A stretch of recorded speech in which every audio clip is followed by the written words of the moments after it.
Welcome to This Explainer. Okay, today we are diving into something absolutely crucial. We're breaking down the hard realities of the modern workplace. We're talking about mastery, and we're talking about elite production in the new economy. Look, this isn't your standard vague career advice. No, this is about understanding the fundamental architectural shifts in how value is actually created and rewarded right now. So if you want to know exactly what it takes to not just survive, but literally thrive and dominate in this shifting landscape, well, you're definitely in the right place. We're going to deconstruct this whole thing step by step to see exactly where the real power lies. So let me ask you point blank, do you have the advantage in the new economy? It's kind of a stark binary question, right? It doesn't ask if you're comfortable or, if you're just doing okay. It asks if you hold the edge. Because the harsh reality of this new economic landscape is that the middle ground, it's rapidly hollowing out. The old traditional markers of success are changing fast, and if you aren't actively securing an advantage, you're likely falling behind. We really have to confront this head on. Section 1. Winning in the new economy. Now, that fear of being left behind is completely real, and honestly, it's justified. The economy is restructuring itself ruthlessly. So to navigate this, we've got to strip away all our assumptions and look at the cold, hard facts of who actually holds the power and leverage today. So who do you think is winning?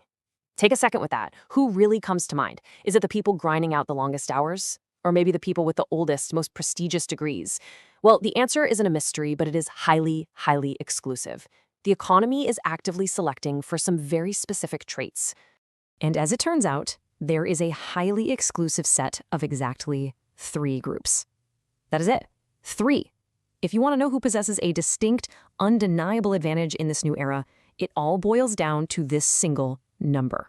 The economy is heavily, heavily rewarding these 3 specific cohorts, pretty much leaving everyone else to compete for a shrinking pool of resources.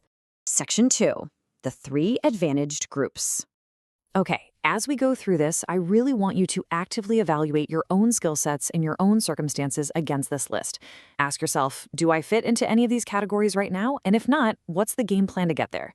Because there is a massive contrast between these 3 paths to power. Group 1, these are the folks who can work well and creatively with intelligent machines. Notice that word, creatively. It's not just about pushing buttons or using a piece of software.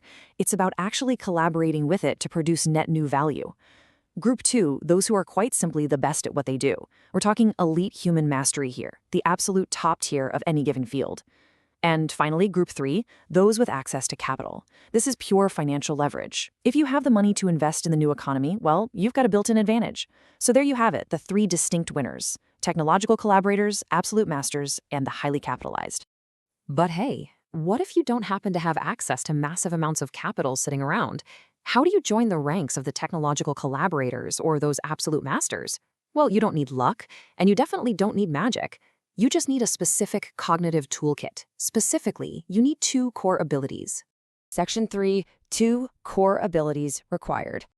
We can actually distill this entire requirement down to just 2 fundamental abilities.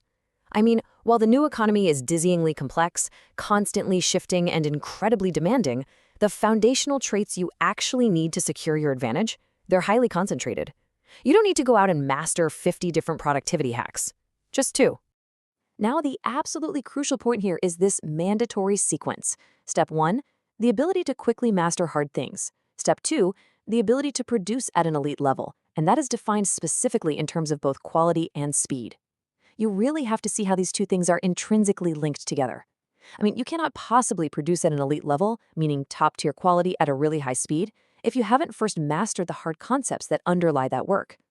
Rapid mastery is your foundation. Elite production is the beautiful structure you build right on top of it. Section 4. Mastering the hard things. So, abstract trades are great to talk about, but we need to translate them into our daily actions. What does mastering hard things actually look like when you sit down at your desk on a Tuesday morning? Well, it comes down to a daily divide. On one side, you've got passive work. You know the stuff, checking emails, shuffling papers, all those easy, low-friction tasks that kind of make you feel productive, but ultimately, they don't move the needle at all. On the flip side, you have cognitively demanding tasks. Listen, elite production and mastery do not come from passive work, period. They require intense, focused, absolute cognitive effort. Passive work is easily automated. Cognitively demanding work is where your true advantage lies. Think about studying a new language for a second. It is a deeply cognitively demanding task. You can't fake it. You can't just passively absorb it while you've got the TV playing in the background. It requires intense focus, memorization, structural comprehension, and active recall. It literally stretches your brain. This is exactly the kind of deep, rigorous effort we're talking about when we say you need the ability to quickly master hard things. Section 5. Your focus for today. Okay, we've looked at the massive scale of the global economy, we've identified the specific 3 groups that are winning, and we've isolated the 2 core cognitive abilities you absolutely need to join them. Now, we have to shift the scale all the way down to the hyper-personal level. So what will you choose to focus on today? And this isn't just rhetorical. Are you going to spend today doing easily automated passive work, or are you going to step up and tackle a cognitively demanding task? Are you actively building the core abilities to work creatively with machines and produce at an elite level? Or are you just hoping the new economy passes you by? That choice dictates whether you hold the advantage tomorrow. Thanks so much for joining me for this explainer. Now get out there and go tackle something hard.